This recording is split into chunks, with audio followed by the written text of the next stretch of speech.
The paper was delivered on October 12th, 1888, by a young man from the Gilded Spur Mining Company, whose coat was too thin for the coming winter.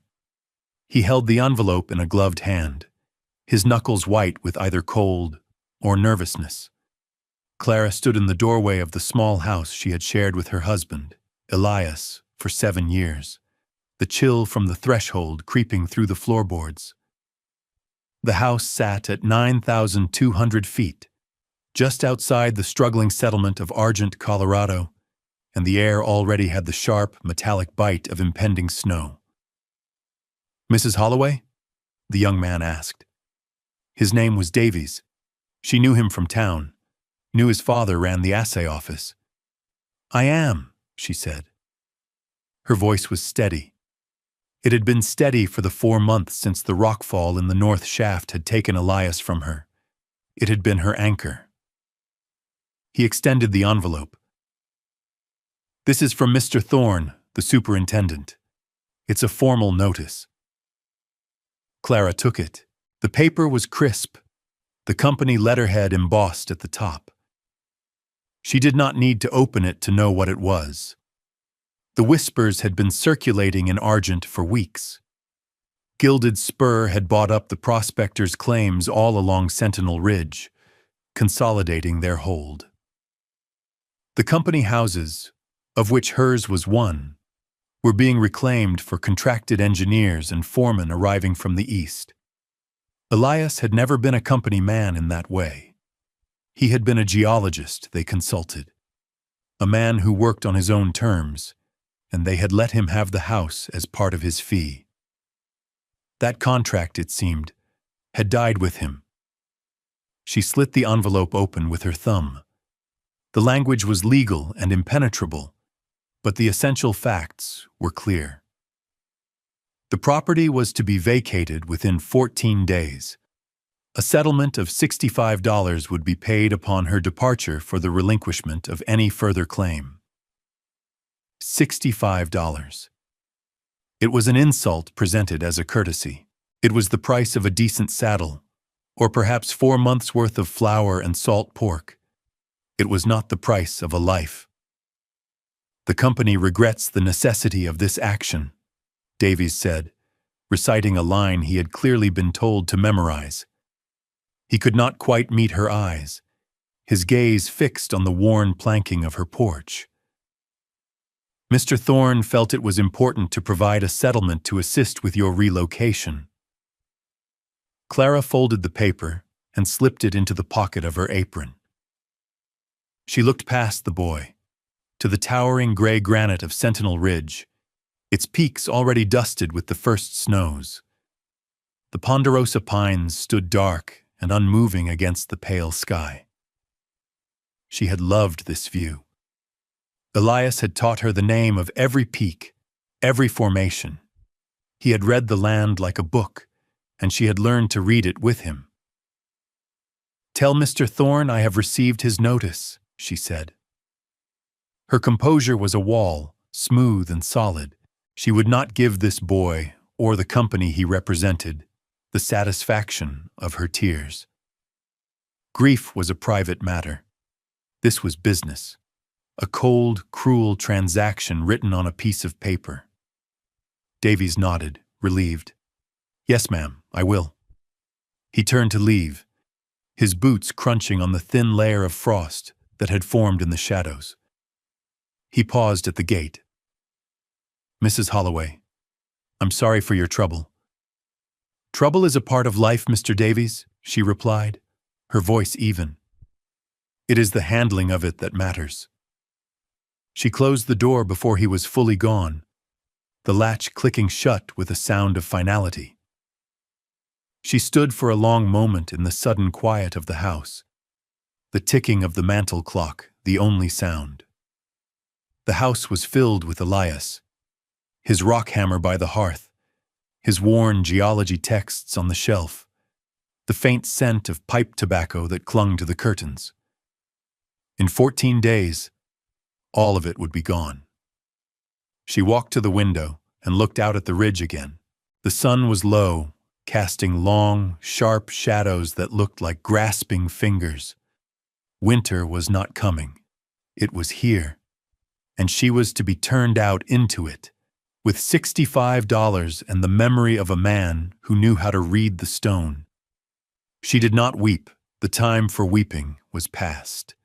The time for calculation had begun. Later that evening, Clara sat at the kitchen table, the source of all her domestic planning, and laid out the facts of her existence as if they were sums in a ledger. On one side of a piece of foolscap, she wrote, "Assets." The first entry was the company's offer, $65. Beneath it, she added her own savings, scraped together from selling eggs and mending clothes for the miners' wives. That sum was $22.40. Her total capital was $87.40. She owned a sturdy horse, a 10-year-old mare named Juniper, and a good saddle. She had her husband's tools, his books, her own household goods, and the clothes on her back. These were the material facts. On the other side of the page, she wrote, "Liabilities." At the top of the list, she wrote her age, 35. Not old, but not young.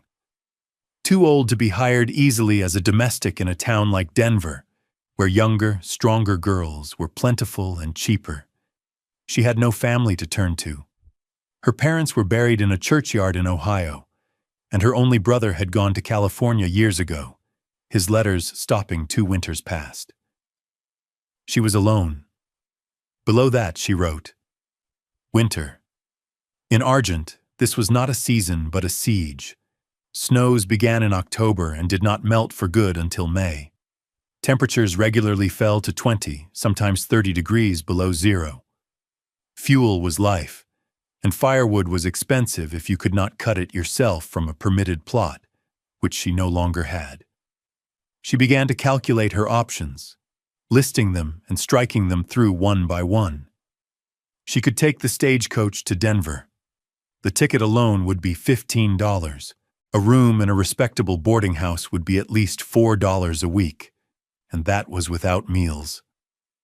Her $87 would be gone in less than 4 months, and that presumed she found no work. Finding work was the great uncertainty. She was a good seamstress, a capable cook, and she could keep accounts. But dozens of other women in Denver possessed the same skills. She would be one more widow in a city that had little use for them. She could attempt to stay in Argent, but where? The only boarding house was full of company men. Renting a room from a family was a possibility, but her funds were too limited. She would be a charity case by January. The thought was intolerable. She had never taken charity in her life, and she would not start now. The work available in Argent was tied to the mine.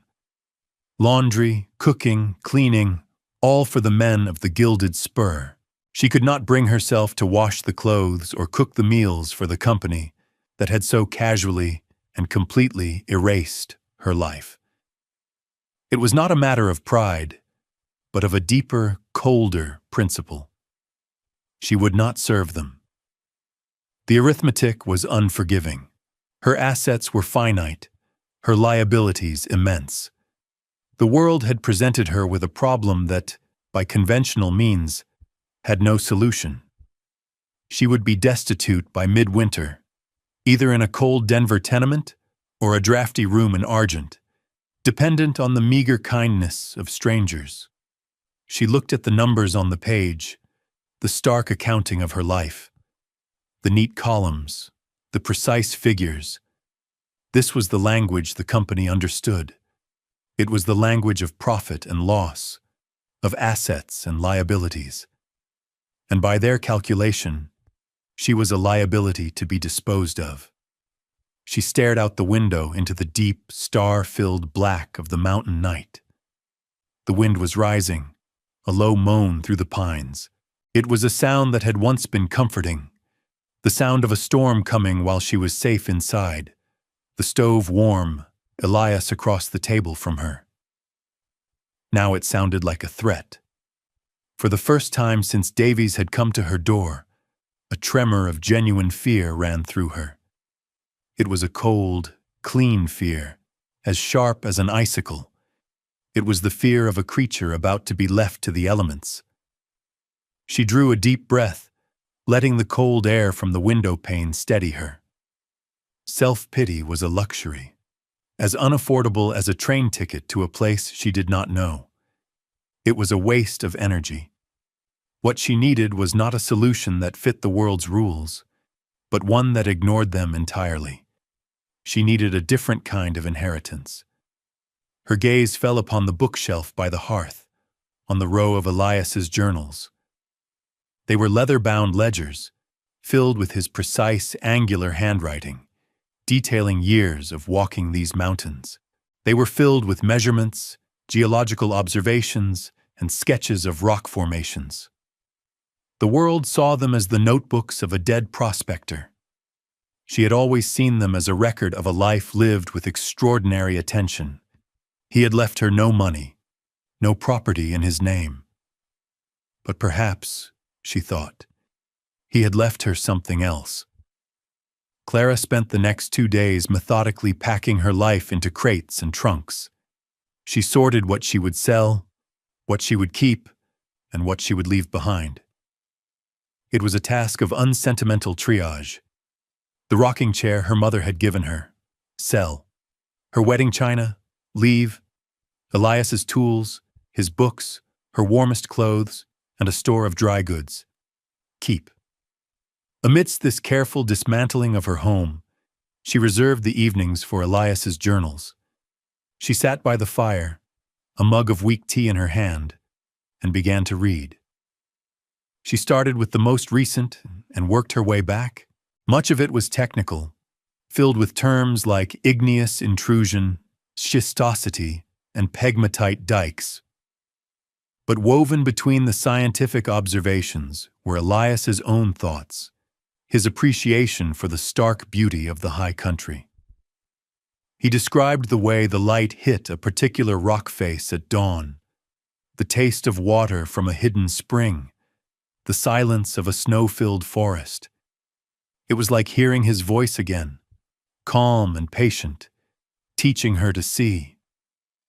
On the second night, working through a journal from 2 years prior, dated August 1886, her fingers stilled on a particular page. The entry was titled, simply, Sentinel Ridge, South Face. He described a survey he had conducted on his own time, exploring a section of the ridge the mining companies had ignored, deeming it geologically unpromising. He wrote of a granite overhang, a natural rock shelter hidden by a stand of old-growth aspen and a significant scree slope. The formation is unimpressive from a distance, he had written in his neat, sloping script. But the interior is remarkable. A chamber roughly 20 feet across and 12 deep, with a ceiling height of nearly 9 feet at the mouth, sloping down to 5 at the back. The entrance faces due south, a perfect orientation for passive solar gain in winter. The mass of the granite overhead would provide exceptional thermal insulation. A vertical fissure at the rear could serve as a natural chimney. Clara leaned closer to the lamplight, her heart beginning to beat a little faster. He had drawn a small, detailed sketch of the overhang's layout. He noted the dry floor, the good drainage of the surrounding slope, and the presence of a small, protected nook on the east side, out of the prevailing wind. It was not a prospector's assessment of mineral wealth. It was an engineer's assessment of shelter. And then she saw the final paragraph, written almost as an afterthought. Called it Elias's folly to myself. No gold, no silver to speak of, though I noted a curious quartz intrusion veined with what looked to be high-grade argentite near the western wall. Not enough to warrant a claim, a pocket too small for a company to bother with, but a geological curiosity. The real value of the place is not what's in the rock, but the rock itself. A man could winter there, if he had the will. She read the line again. A man could winter there, if he had the will. He hadn't been writing about himself. Elias had loved this house, their life together. He had been making an observation, a geologist's note on the properties of the land. He could not have known that he was leaving her a map, a key, an inheritance far more valuable than a deed or a bank account. He was leaving her knowledge. He was leaving her a place. The cruelty of the gilded spur had left her with nothing, but Elias, in his quiet, methodical way, had left her everything she needed. She closed the journal and held it to her chest. The fear she had felt the night before was gone, replaced by a cold, hard clarity. The world had offered her a set of unacceptable choices. She would now choose her own. She would not go to Denver. She would not beg for a room in Argent. She would take her $87 and her husband's knowledge, and she would go to the one place that was left to her. She would go to Elias's Folly. The name was a misnomer. It was not a folly. It was her salvation. She was not a man, but she had the will. She had to. It was all she had left. The next morning, Clara loaded Juniper with a pickaxe, a shovel, a small canvas sack of food, and Elias's journal. She left the house unlocked, the crates of her belongings stacked neatly on the porch for the wagon she would hire later. She did not look back. The expedition to Sentinel Ridge was a 4-mile walk, gaining nearly 1,000 feet in elevation. The trail was steep and poorly marked, a path used more by deer than by men. Juniper, sure-footed and patient, picked her way through the fallen timber and slick patches of early ice. Clara followed the directions Elias had sketched from memory, supplemented by the detailed notes in his journal. She crossed Argent Creek at the shallow ford he'd described, then began the ascent up the south-facing slope. The air grew thinner, cleaner. The sun was bright, but it held no warmth. She moved with a steady, unhurried pace, conserving her energy. The work ahead would require all of it. After 2 hours of climbing, she found the stand of old-growth aspens, their white trunks skeletal against the deep blue of the sky. Just beyond them, as the journal had promised, was a steep, scree slope, a cascade of loose rock that made the approach treacherous. She tethered Juniper to a sturdy pine and made the final 100 yards on foot, testing each foothold before putting her weight down. The entrance was exactly where he'd said it would be, almost completely concealed by a curtain of rockfall and a few hardy, wind-stunted junipers. She pushed aside a loose slab of granite and stepped inside. The air was still and cold, but noticeably less biting than the wind outside. It smelled of dry dust and stone. The light from the southern entrance illuminated a space that was both larger and more promising than she had dared to hope. She paced it off. 20 feet wide at the mouth, tapering slightly. 12, maybe 13 feet deep. The ceiling, a massive, solid slab of granite, was high enough for her to stand upright without stooping, even at the back. The floor was packed earth and gravel, remarkably level and dry. She ran her hand along the back wall. It was cold to the touch, a vast reservoir of stone. Elias's words came back to her. Exceptional thermal insulation. The granite would absorb heat from the sun, from a stove, and radiate it back slowly, a bulwark against the sub-zero nights. She found the vertical fissure he had mentioned, a crack running from the floor up through the ceiling, a perfect flue. She looked at the south-facing entrance. For at least 6 hours a day, even in the depths of winter, sunlight would pour directly into the chamber, warming the stone, providing light. This was not a cave. It was a foundation. It was a structure waiting to be completed. She walked to the western wall and after a moment of searching, found it. A thick, milky white vein of quartz, shot through with glittering black threads. Argentite. Silver ore. Elias's geological curiosity. It was beautiful. A dark lightning bolt frozen in the stone. She touched it, the rock cold and solid under her palm. It was a reminder of him, of his eye for the hidden value in things. Clara stood in the center of the space, turning a slow circle. She could see it all in her mind. A low stone wall enclosing the front, with a space for a door and a small window. A stove set against the back wall, its pipe venting up through the fissure.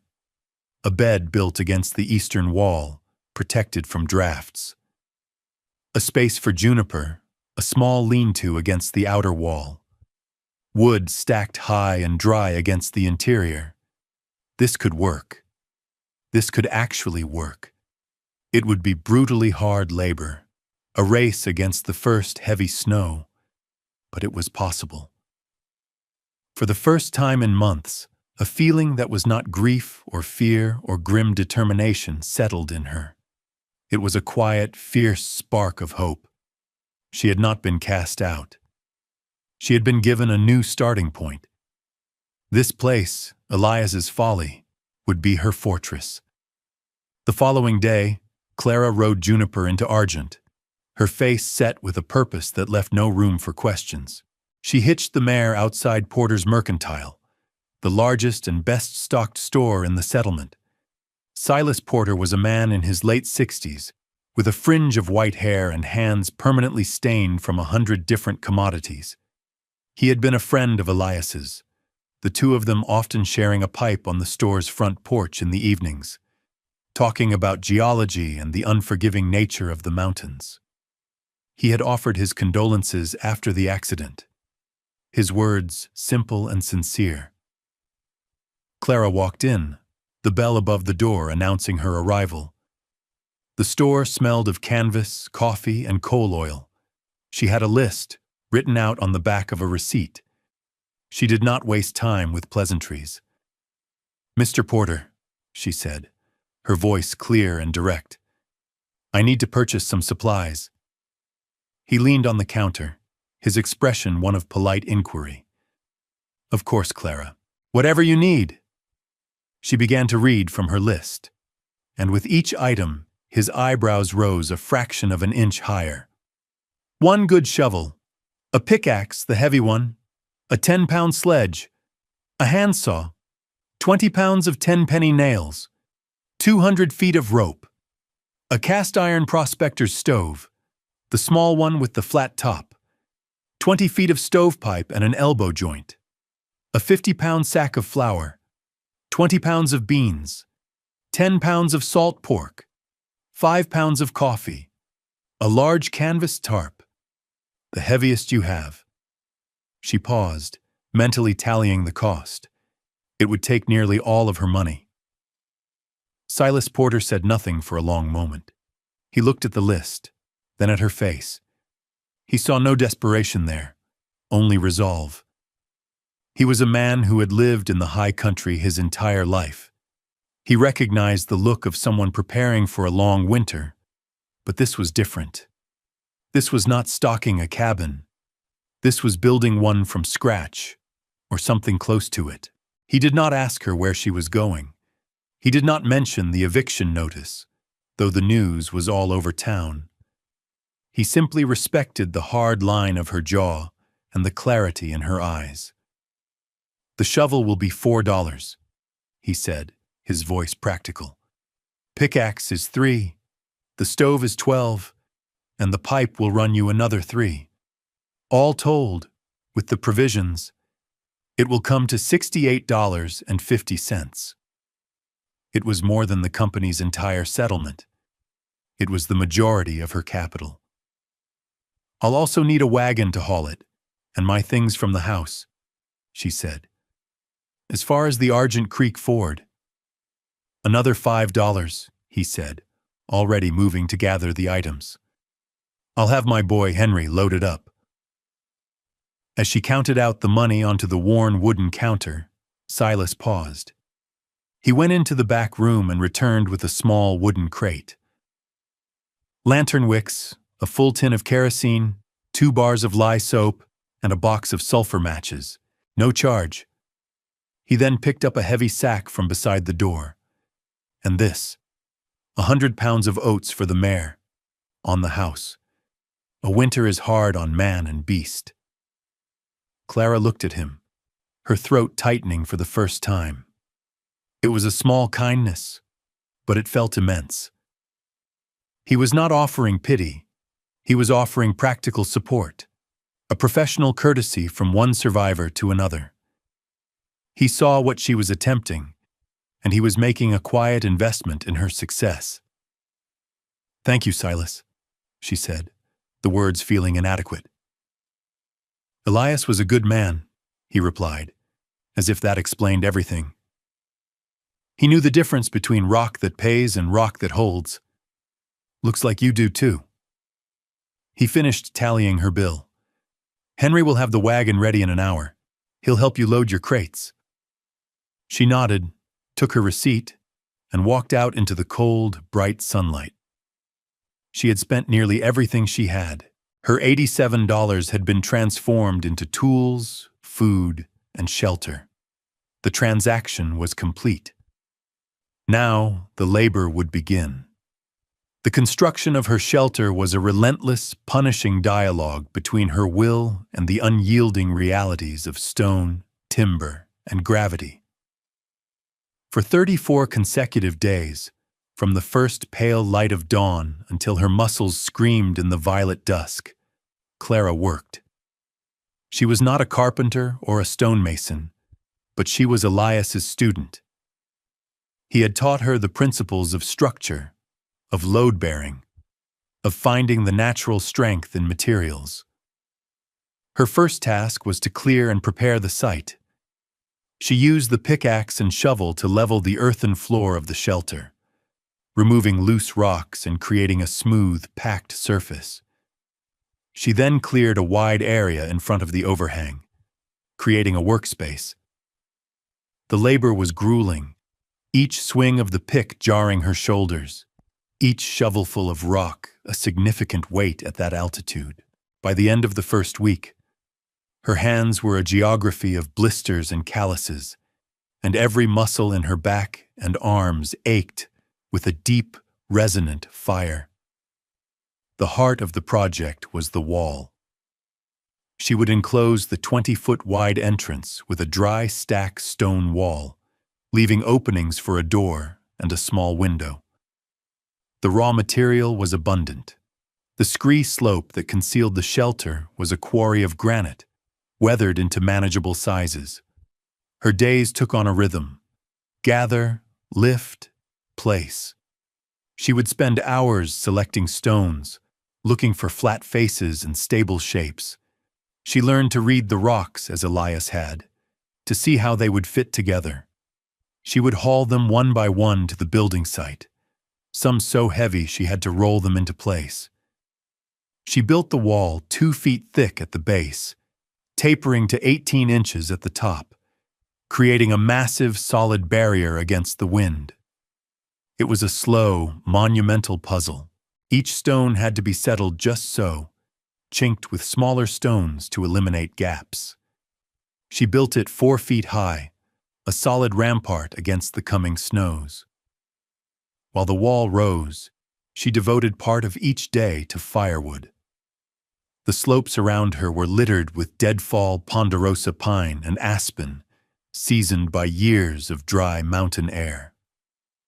She used the handsaw to cut the logs into stove lengths, the rasp of the blade a steady percussion in the immense silence. She hauled the wood back to the shelter, stacking it against the interior back wall where it would stay dry. The growing woodpile was a visible measure of her security, a fortress within a fortress. She calculated her needs with cold precision. At a burn rate of roughly 1 cubic foot per day in the coldest weather, she would need at least 150 cubic feet to last until May. The pile grew, a monument to her foresight. For Juniper, she built a lean-to against the eastern exterior of the rock face, using scavenged pine logs for the frame and the heavy canvas tarp for a roof. It was a simple, three-sided structure that would protect the mare from the worst of the wind and snow. Juniper's quiet presence was a comfort, her soft nickering in the mornings a reminder that she was not entirely alone. The most technical task was installing the stove. She chose a spot near the back wall, directly beneath the vertical fissure Elias had noted. She built a raised hearth of flat stones to protect the floor, then wrestled the 100-pound iron stove into place. With Henry's help from the provisioning trip, she had hauled the stovepipe sections up the mountain. Now she fitted them together, running the pipe straight up into the fissure. She used a mixture of clay and small stones to seal the gaps around the pipe, creating a fire-safe, efficient chimney. On the 34th day, it was finished. The wall was built, the door framed with rough-hewn timber. A second canvas tarp hung as a temporary door. The stove was installed. The woodpile reached the ceiling. She had transformed a granite overhang into a home. That evening, as the first real snow of the season began to fall, she lit a fire in the stove for the first time. The small iron box glowed with heat, and the draft up the fissure worked perfectly, drawing the smoke cleanly out of the chamber. The massive granite walls began to absorb the warmth, a slow and steady transfer of energy. She sat on a crate, eating a bowl of beans, and watched the snow swirl outside her doorway. The temperature was dropping fast, but inside her stone house, it was warm and safe. She had done it. She had built her winter fortress. The first great test came in the 3rd week of November. A storm, born in the far north, descended upon the Rockies with a brutal, single-minded fury. For 6 days, the world beyond her shelter disappeared into a white chaos of wind and snow. The temperature, which she tracked with a small thermometer hung by the door, plummeted to 25 degrees below zero and stayed there. The wind howled over the top of the ridge, a sound like a grieving animal, but inside her stone walls, it was only a distant murmur. Her life contracted to a series of deliberate, essential routines. Each morning, she would wake in the cold darkness before dawn, her breath pluming in the air. Her first act was always to tend the stove. She would add 3 logs of dry pine, their resinous wood catching quickly and burning hot, and wait for the warmth to push back the deep cold of the night.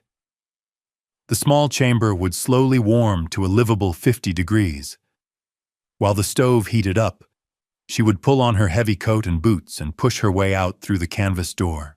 The snow had piled up against her wall, forming a deep drift that reached the top of the 4-foot stonework. She had to carve a trench to get out. The snow so light and cold, it squeaked under the shovel. This snow, she knew, was not an enemy. It was insulation.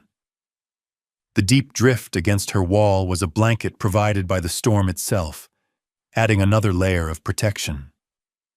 She would check on Juniper in her lean-to.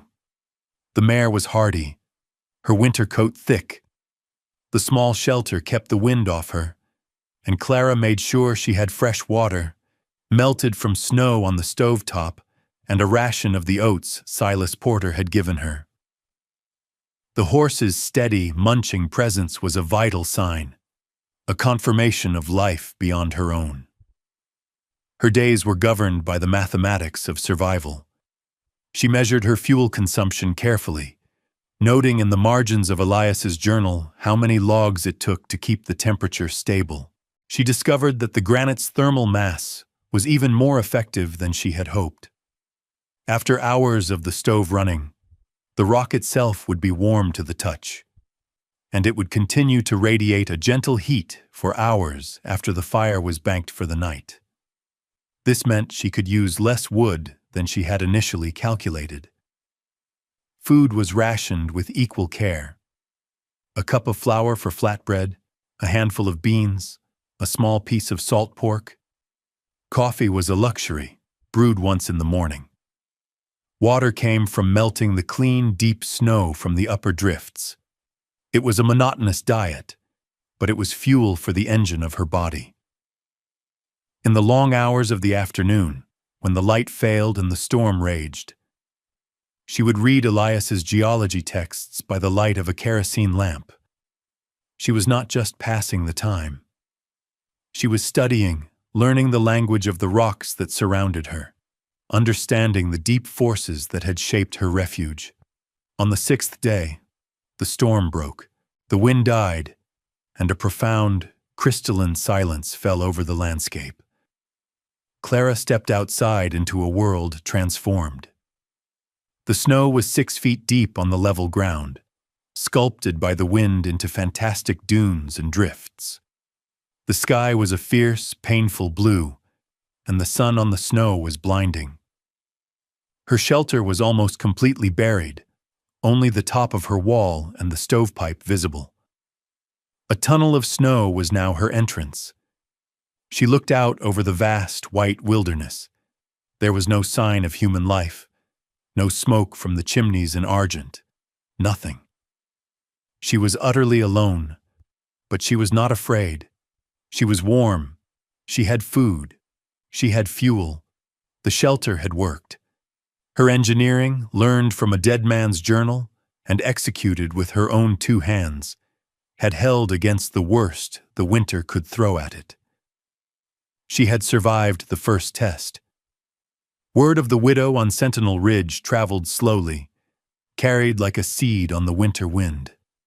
It started with Silas Porter.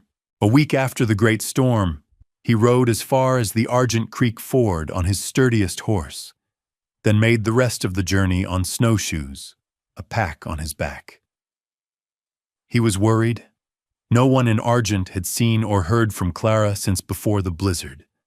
The common assumption was that she had taken her settlement money and gone to Denver. But Silas knew better. He had sold her the tools. He found her shelter by the thin plume of smoke rising from the snow-covered ridge. He was stunned by what he saw.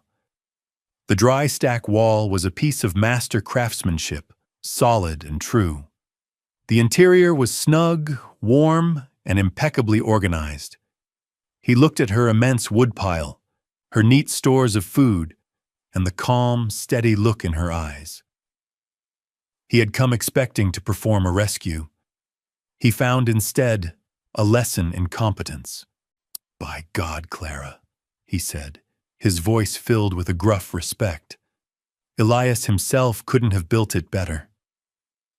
He had brought her a sack of potatoes, a small wheel of cheese, and news from town. The storm had been hard on Argent. Several families in the less sturdy cabins on the edge of town were struggling. The miller's roof had partially collapsed under the snow load. The widow Jensen had nearly run out of firewood. The company houses were warm enough, but the independent families were suffering. The story Silas told back in Argent became a small legend. The woman who had been cast out was not only surviving, she was thriving. At first there was disbelief, then a grudging respect. Then, as the winter deepened and the cold tightened its grip, people began to seek her out. The first to come were the Miller family. John Miller appeared at her snow tunnel one afternoon, his face etched with worry. His youngest child was sick with a lung-rattling cough, and their cabin was perpetually cold. He had heard that she knew something about staying warm. Clara did not gloat. She did not remind him that he and his wife had turned their heads when she passed them in the street after the eviction. She saw only the desperation of a father trying to protect his child. She invited him into the warmth of her shelter, gave him a mug of hot coffee, and she listened. Then she began to teach. She didn't just give him firewood, though she sent him away with a generous armload of her own seasoned pine. She drew diagrams in the packed snow of her floor with a stick. She explained the principle of the thermal mass of stone, the importance of a southern exposure. She told him how to bank snow against the north wall of his own cabin to use it as insulation. She explained how to use mud and moss to seal the drafts around his windows and doors. She gave him knowledge, not charity. Others followed. The widow Jensen came, and Clara showed her how to build a simple rocket stove from scavenged bricks and tin cans, a design that burned small branches and twigs with incredible efficiency. Two young miners, whose fuel supply had been mismanaged, came to ask for advice on felling and seasoning deadfall timber. She became an unlikely consultant, her shelter a classroom. People who had once pitied her or ignored her now came to her for her expertise. They saw the evidence of her skill all around them, in the solid walls, the immense woodpile, the steady warmth radiating from her stove. She was no longer just the widow Holloway. She was the woman on the ridge, the one who understood the cold and knew how to defeat it. Her vindication was not a matter of law or money. It was practical, earned, and shared freely with the very community that had allowed her to be cast aside. In late January, the Gilded Spur Mining Company's operations on Sentinel Ridge ran into a series of catastrophic problems. A ventilation shaft in their new primary tunnel collapsed, trapping a crew for 6 hours. A week later, a section of the main drift began to flood from an unforeseen aquifer. The company's engineers, men with degrees from Eastern schools, were baffled. Their geological surveys had shown the rock to be stable. Their projections were wrong, and the errors were costing the company thousands of dollars a day in lost productivity and repairs. In desperation, the superintendent, Mr. Thorne, hired an independent consulting geologist from Denver to assess the situation. His name was Arthur Arkwright, a quiet, methodical man in his 40s, with a national reputation for solving difficult geological puzzles. Arkwright spent a week examining the company's mines, core samples, and survey maps. He quickly concluded that their understanding of the local geology was fundamentally flawed. They were drilling through a complex formation of faulted granite and schist that their maps failed to show. While in Argent, Arkwright heard the stories of the woman living in a cave on the south face of the ridge.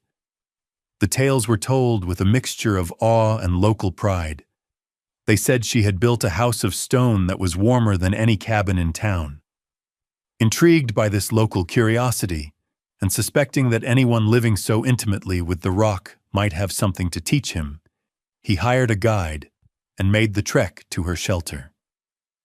He arrived to find Clara splitting firewood with a practiced, efficient rhythm. She stopped when she saw him, her expression wary but not hostile. Arkwright introduced himself, explaining his purpose with a straightforward professionalism that she appreciated. He asked if he might see what she had built. Clara led him inside. Arkwright's eyes, trained to assess structure and material, took in every detail. He ran his hand over the dry stack wall, noting the precision of the fit. He examined the stove installation, the clever use of the natural fissure as a flue. He used the technical language of his profession, speaking almost to himself. Remarkable, a near-perfect application of passive solar design, and the thermal efficiency of this granite mass. It's extraordinary. His gaze then fell upon the western wall, and the glittering vein of quartz and argentite that she had left exposed. He stopped dead. He walked over and examined it closely, pulling a small geologist's loupe from his pocket. "Good heavens," he breathed. "That's an exceptionally rich seam of argentite. Where did you find this?" "It was here when I came," Clara said simply. "My husband noted it in his journals." Arkwright's head snapped up. "Your husband was Elias Holloway?" Clara nodded. I knew his work by reputation, Arkwright said, his voice filled with a new level of respect. He published a paper on the metamorphic formations of this region. Might I see his journals? Clara retrieved the leather-bound ledger. Arkwright handled it with a reverence she understood completely. He turned the pages, his eyes scanning Elias's precise script and detailed sketches. He found the entry for Elias's folly. He read it, then read it again. He looked from the journal to the vein in the wall, then back to the journal. A look of dawning comprehension spread across his face. Mrs. Holloway, he said slowly, your husband wasn't just a prospector. He was a brilliant geologist. This journal, this is a complete geological survey of the South Ridge. It documents the very fault lines and intrusions my colleagues have missed. He saw it all, the instability, the water tables, it's all here. He looked at her, his professional excitement tempered by the gravity of the situation. The Gilded Spur evicted you from your home, he stated, not as a question, but as a fact he was piecing together.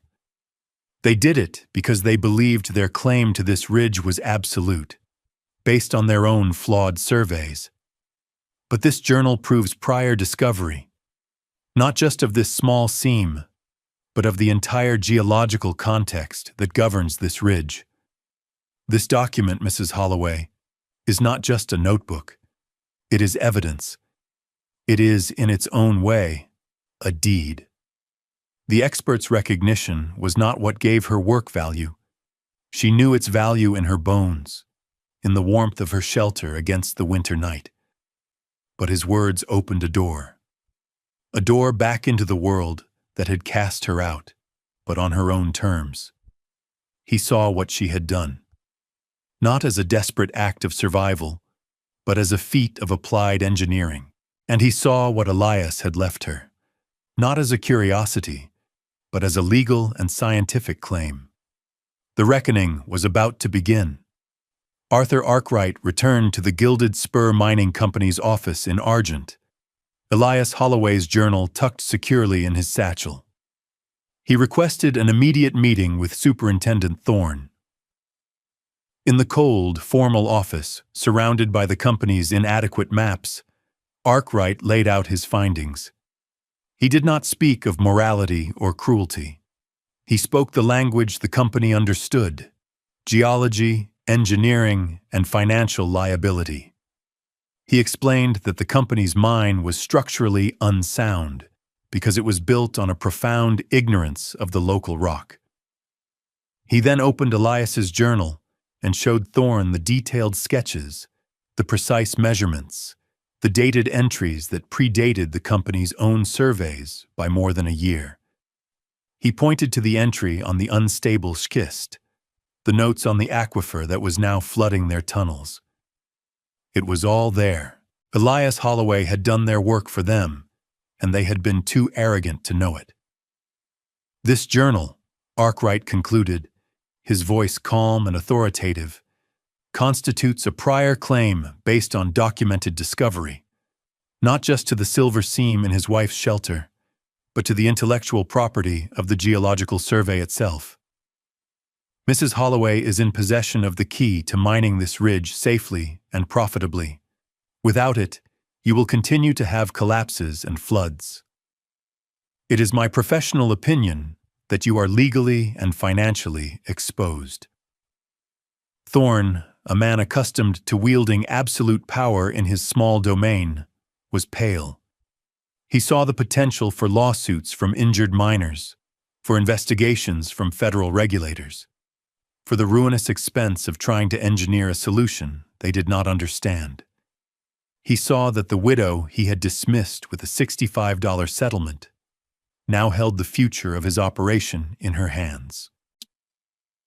The company's offer came 2 days later, delivered not by a nervous young clerk, but by Arkwright himself. He rode up to the shelter and sat with Clara by her stove, laying out the terms. The Gilded Spur offered to buy the rights to Elias's journals and the mining claim they represented.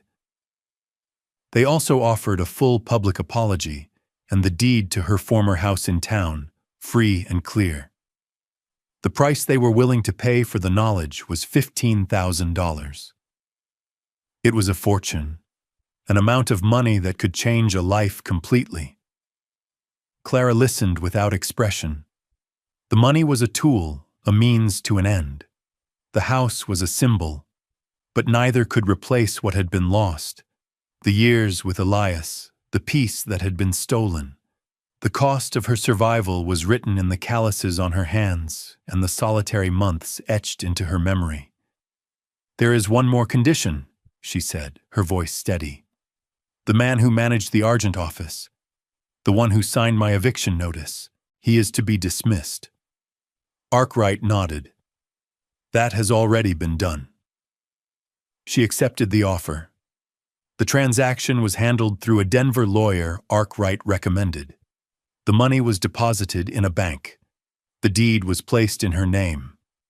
The local manager who had treated her with such casual disdain was fired and left town in disgrace. The reckoning was quiet, administrative, a series of papers changing hands. There was no triumphalism, no celebration. Justice, she found, was a colder and more practical affair than revenge. She did not move back into the house in town immediately. Instead, she used a portion of the money to buy Porter's Mercantile when Silas decided to retire that spring. She ran the store with the same quiet competence and practical wisdom she had applied to her own survival. She became a pillar of the community, the one people turned to not just for supplies, but for advice on how to weather the hardships of the high country. But she never abandoned the shelter on Sentinel Ridge. Every autumn, before the first snow, she would ride Juniper up the trail and spend a week stalking it. She would add to the woodpile, check the seals on the stovepipe, and ensure the stone walls were sound. The place remained hers, kept ready, a testament to her own resilience. It was a reminder that she would never again be dependent on the whims of a company or the fickle goodwill of a town. She had not been rescued. She had rescued herself. The shelter was not a monument to her suffering, but to her strength. She was Clara Holloway, the woman who had faced the cold, the cruelty, and the calculation, and had met them all with her own.